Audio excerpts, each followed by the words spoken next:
How Theosophy Came to Me by C.W. Leadbeater, Chapter 5.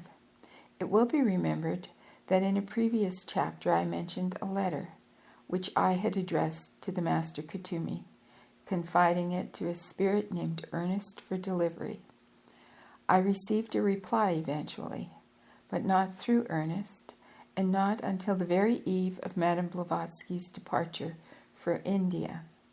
The text of the Master's letter to me will be found in Mr.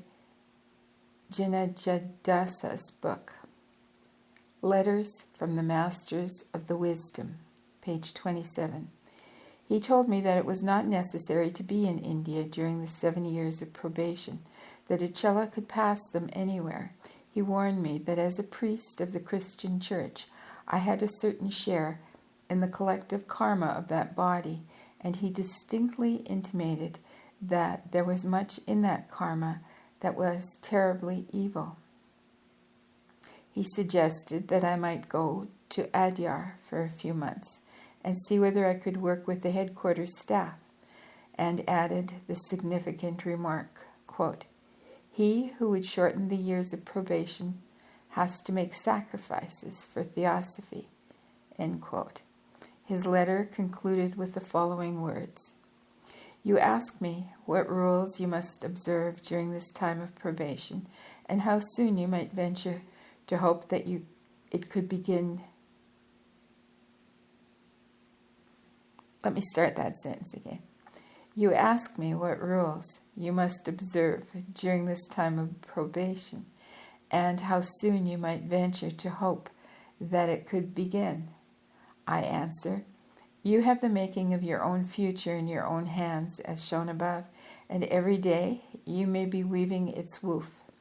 If I were to demand that you should do one thing or another instead of simply advising, I should be responsible for every effect that might flow from the step, and you acquire but a secondary merit. Think, and you will see that this is true. So cast the lot yourself into the lap of justice, never fearing but that its response will be absolutely true. Cellaship is an educational as well as a probationary stage, and the cella alone can determine whether it shall end in adeptship or failure.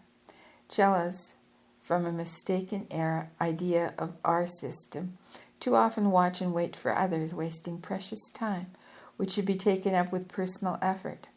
Our cause needs missionaries, devotees, agents, and even martyrs perhaps, but it cannot demand of any man to make himself either. So now choose and grasp your own destiny, and may our Lord's, the Tathagata's memory, aid you to decide for the best. And that's the end of that quote. I wish to say in answer to this that my circumstances were such that it would be impossible for me to come to Adyar for 3 months and then return to the work in which I was engaged, but that I was perfectly ready to throw up that work altogether and devote my life absolutely to his service. Ernest having so conspicuously failed me, I knew of no way I knew of no way to send this message to the Master, but to take it to Madame Blavatsky, and as she was to leave to England on the following day for India, I hastened up to London to see her. As she was to leave England on the following day for India, I hastened up to London to see her. It was with difficulty that I induced her to read the letter, as she said very decidedly that such communications were intended only for the recipient. I was obliged to insist, however, and at last she read it and asked me what I wished to say in reply. I answered to the above effect, and asked her how this information could be conveyed to the Master. She replied that he knew it already, referring, of course, to the exceedingly close relation in which she stood with him, so that whatever was within her consciousness was also within his when he wished it. She then told me to wait by her and not leave her on any account. She adhered absolutely to this condition, even making me accompany her into her bedroom when she put on her hat, and when a cab was required, declining to allow me to leave the room and go to the door to whistle for it. I could not at all understand the purpose of this at the time, but afterwards I realized that she wished me to be able to say that she had never been out of my sight for a moment between the time when she read my letter from the master and my receipt of the reply to it. I remember as vividly as if it were yesterday how I rode with her in that hansom cab, and the bashful embarrassment I felt, caused partly by the honor of doing so and partly by my fear that I must be inconveniencing her horribly, for I was crushed sideways into a tiny corner of the seat, while her huge bulk weighed down her side of the vehicle so that the springs were grinding all through the journey. Mr. and Mrs. Cooper Oakley were to accompany her on the voyage to India, and it was to their house that I went with her very late that night. In fact, I believe it was after midnight, so I really ought to say very early the next morning. Even at that hour, a number of devoted friends were gathering in Mrs. Oakley's drawing room to say farewell to Madame Blavatsky, who seated herself in an easy chair by the fireside. She was talking brilliantly to those who were present and rolling one of her eternal cigarettes, when suddenly her right hand was jerked out towards the fire in a very peculiar fashion and lay palm upwards. She looked down at it in surprise, as I did myself, for I was standing close to her, leaning with an elbow on the mantelpiece, and several of us saw quite clearly a sort of whitish mist form in the palm of her hand, and then condense into a piece of folded paper, which she at once handed to me, saying, "There is your answer." Everyone in the room crowded around, of course, but she sent me away outside to read it, saying that I must not let anyone see its contents. It was a very short note, and it ran as follows. Since your intuition led you in the right direction and made you understand that it was my desire you should go to Adia immediately, I may say more. The sooner you go, the better. Do not lose one day more than you can help. Sail on the 5th, if possible. Join a Pasika at Alexandria. Let no one know that you are going, and may the blessing of our Lord and my poor blessing shield you from every evil in your new life. Greeting to you, my new Cella, K.H.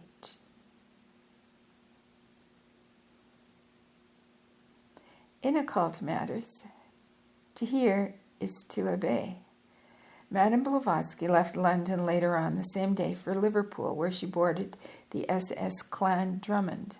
Meanwhile, I was bustling around to steamer offices trying to obtain passage for myself.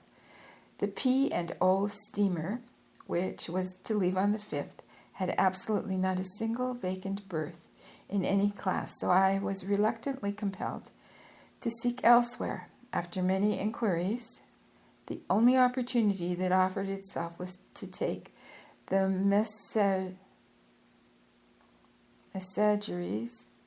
Maritimes SS Eurymanthe, Erymanthhe,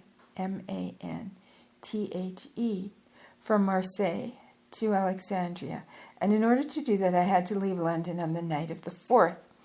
I hurried down to Hampshire to pack my goods and chattels and to make my final arrangements. And I may say that I did not go to bed until after I had left England. Mohini and Miss Francesca Arundale, Arundale,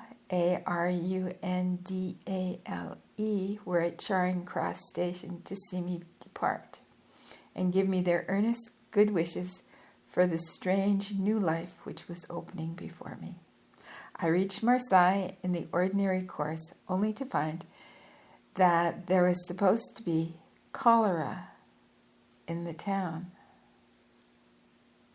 I embarked upon the Aeromonth, and I remember that our voyage through the Mediterranean was rather rough. On that voyage, I read Esoteric Buddhism for the 10th time. We were fairly thorough in our studies in those days. When we reached Alexandria, I found to my immense disgust that because of the rumor of cholera at Marseille, the Egyptian authorities proposed to put us all in quarantine for 5 days. You may imagine my impatience and my fear that the delay might cause me to miss Madame Blavatsky altogether. They would not allow us to stay in town, but carried us off to some barracks at Ramleh, Ramleh, where they charged us £1 a day for very unsatisfactory accommodation. Of course, we were all of us perfectly well, and we were fully persuaded that the whole affair was a farce, played simply in order to extract money from us, and the broad smiles of the Egyptian officials showed that they thoroughly appreciated the situation. At our only point of communication with the outer world, there was a very heavy double fence, the component parts of which were perhaps 5 yards apart.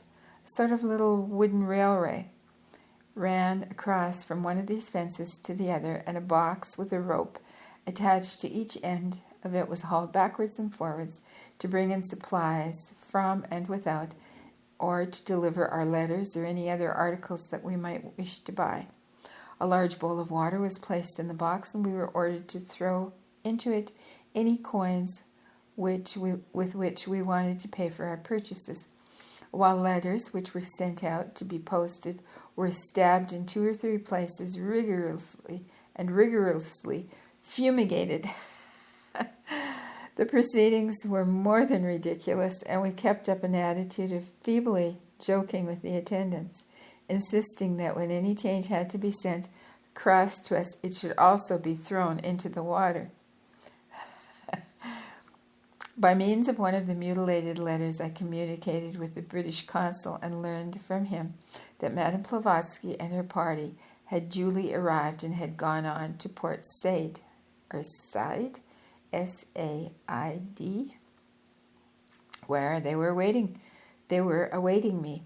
As soon as we were released from the durance vile, I posted off to the Hotel Abbott, A-B-B-A-T, to have a real bath and some decent food, and then proceeded to inquire as to transit to Port Said. There was no railway in those days, and I found that my next opportunity was again to take the steamer Aeromonth, which had also been detained in quarantine, just as we had. We should certainly have been far more comfortable if they had had the sense to leave us on board her, but as we were the passengers for Alexandria, they would not do that. Besides, in that case, the steamer, instead of the Egyptian government, would have had our £1 a day. We sailed the same evening, and we reached Port Said on the following morning, where Mr. A.J. Cooper Oakley came off to meet us and stood ashore to a hotel where I found Madame Blavatsky and Mrs. Oakley sitting on the veranda. Madame Blavatsky's last word to me in London had been, "See that you do not fail me." And now her greeting was, "Well, Leadbeater, so you really have come, in spite of all difficulties." I replied that of course I had come, and that when I made a promise, I also made a point of keeping it. Excuse me. To which she answered only, "Good for you," and then plunged into an animated discussion. All discussions in which Madame Blavatsky took part were invariably animated, which had evidently been interrupted by my arrival. Though she said no more than this, she was clearly pleased that I had come, and seemed to regard my presence in her retinue as a kind of card in the game which she had to play. She was returning to India expressly in order to refute the wicked slanders of the Christian college missionaries, and she appeared to consider that to bring back with her a clergyman of the established church who had abandoned a good position in that church to become her enthusiastic pupil and follower, was somehow an argument in her favor.